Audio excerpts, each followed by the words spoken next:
નમસ્કાર મિત્રો, અધ્યયન સર્જનની યુટ્યુબ ચેનલમાં તમારું સ્વાગત છે। આજના વિડીયોમાં આપણે જોઈશું કે મોબાઈલ એપ દ્વારા રેશન કાર્ડમાં ઈ-કેવાયસી કર્યું હોય તો તે ઈ-કેવાયસી થયું છે કે નહીં તેનું સ્ટેટસ કઈ રીતે ચેક કરવું। તો જોઈએ મોબાઈલ સ્ક્રીન ઉપર। આપણે સૌપ્રથમ આ જે માય રેશન એપ છે એને ઓપન કરીશું। એટલે અહીં આપણને 4 અંકનો પિન જે છે એ માંગશે, જે તમે આગળ સેટ કર્યો હશે એ પિન અહીં લખવાનો રહેશે। પિન નાખ્યા પછી અહીં લોગિન જે બટન છે એની ઉપર આપણે ક્લિક કરીશું, એટલે અહીં એપ્લિકેશન ખુલી જશે।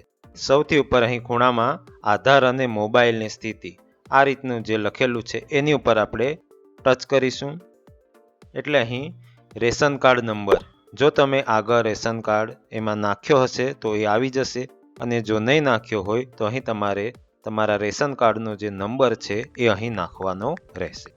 અહીં રેશન કાર્ડ નંબર નાખ્યા પછી એની નીચે જે છે કેપ્ચા કોડ એ આપણે અહીં બાજુના ખાનામાં લખવાનો રહેશે।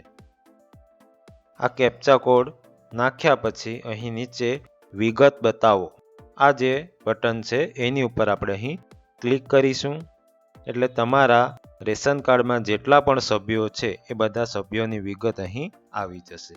હવે આ સભ્યના નામની નીચે અહીં આધારની સ્થિતિ આ રીતના આપેલું હશે, અને એની બાજુમાં યસ અથવા નો, જો તમારે આધારની સ્થિતિ યસ છે તો તમારું ઈ-કેવાયસી થઈ ગયું, જો નો બતાવે તો તમારું ઈ-કેવાયસી હજુ બાકી છે।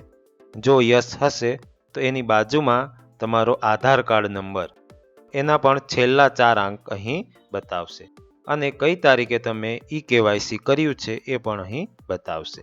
આની નીચે મોબાઈલની સ્થિતિ, જો તમે મોબાઈલ નંબર નાખ્યો હશે તો એ મોબાઈલ નંબરના પણ છેલ્લા 4 અંક અહીં બતાવશે, અને જો બાકી હોય તો તમારે એ નાખી દેવો। આ જ રીતે તમારા તમામ સભ્યોની વિગતો છે એ તમારે ચેક કરવાની રહેશે।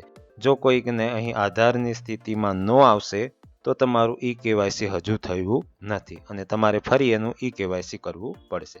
અહીં મોબાઈલની સ્થિતિમાં પણ જે નો છે અહીં તમે મોબાઈલ નંબર એડ કરી શકો છો।